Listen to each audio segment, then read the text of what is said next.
going to begin this afternoon with Hurricane Milton, now a powerful Category 4 storm and headed right for the west coast of Florida. Mandatory evacuations are in effect for millions of people in the Tampa Bay area and in communities north and south. You can see the traffic as people are right now trying to get out of harm's way.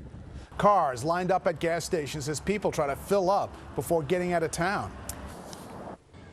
And for people hunkering down, they've been met with bare shelves at grocery stores. Yeah, the storm is expected to be historic. Take a look at this view of the hurricane from the International Space Station. It is massive. We've got several reporters covering this story. ABC's Jaclyn Lee is live in Tampa, Florida, but we're going to begin with Chief Meteorologist Lee Goldberg.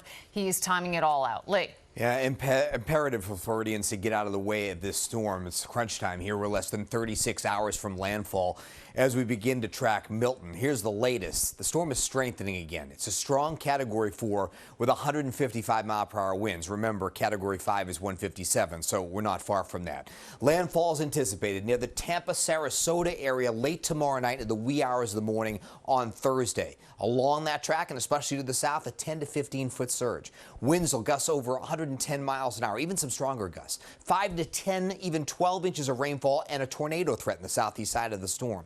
Major impact will be felt well inland along the I-4 corridor, Orlando, Daytona Beach, Jacksonville, the Space Coast. Hurricane warnings are up on both coasts. You know, the storm had this clean eye yesterday when it was in the upper echelon of hurricanes all time.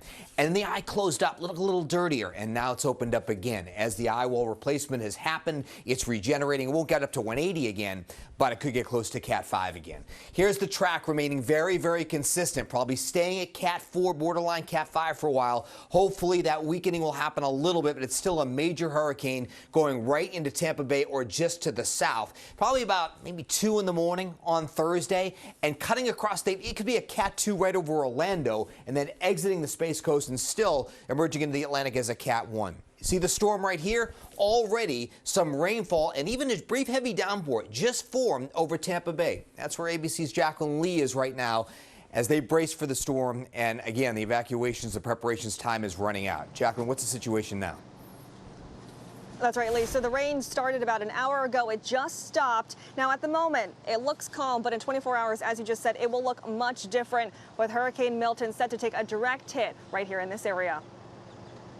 People in Florida racing against the clock as Hurricane Milton barrels towards the Sunshine State. We've never seen anything like this before. This is the storm of the century. Milton is expected to slam into Florida Wednesday night into Thursday morning, unleashing dangerous winds and record storm surge as high as 15 feet in Tampa. Evacuation orders in place. Officials saying if you stay, you might not survive. Say you're in a single-story home. 12 feet is above that house. So if you're in it, basically that's the coffin that you're in. The Tampa airport closed. Orlando's airport filled today with people trying to get out of danger. They will shut down tomorrow. Police escorting fuel trucks to keep gas stations up and running during the evacuation. We're also working with companies like Circle K, Gate, Racetrack, Wawa, Shell, and Walmart to ensure fuel trucks are working 24/7 to keep fuel delivered as it comes into our ports. A NASA astronaut capturing this footage of Hurricane Milton from his view aboard the International Space Station.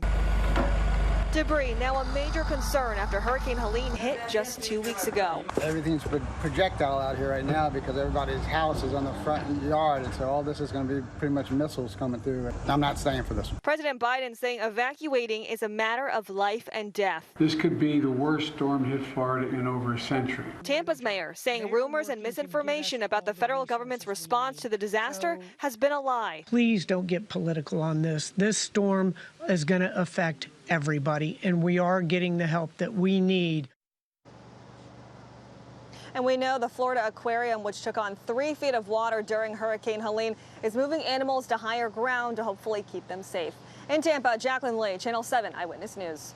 Thank you, Jaclyn. And I can't. I look at the water behind you. I just see how peaceful and calm it is, and imagine what it'll be like tomorrow. Thank you for your reporting, and stay safe through the storm. We look at the radar right now out of Tampa, and you see the showers here, and then we come well to the north, and we're just in this quiet pattern. We're very dry. We're turning cooler. Get some patchy clouds out there tonight, and some beautiful fall weather, and the continuation of this persistent dry pattern right through the upcoming weekend. We're at 66 right now. We definitely have some patchy clouds out there through the evening hours, dropping to about 60, into the upper 50s, even some 40s in some of our suburbs. You see we could dip into the upper 30s in the coolest spots off to the north and west. We have a mainly clear night. Tomorrow, seasonable once again, sunshine and patchy clouds, very similar to today. Your rain chances super low until we get to the end of the weekend. Now we have some pretty chilly air coming second half of the week. Big warm up over the weekend, so temperatures up and down. More on that, and of course a detailed look at Milton. We have an update that'll be coming in during the hour, probably late in the hour. Have that in AccuWeather as soon as it comes in. David, Liz, back to you for now. All right, Lee, thanks a lot. Stay with Eyewitness News. We'll have the very latest as we track Hurricane Milton and bring you updates on air and online at ABC7NY.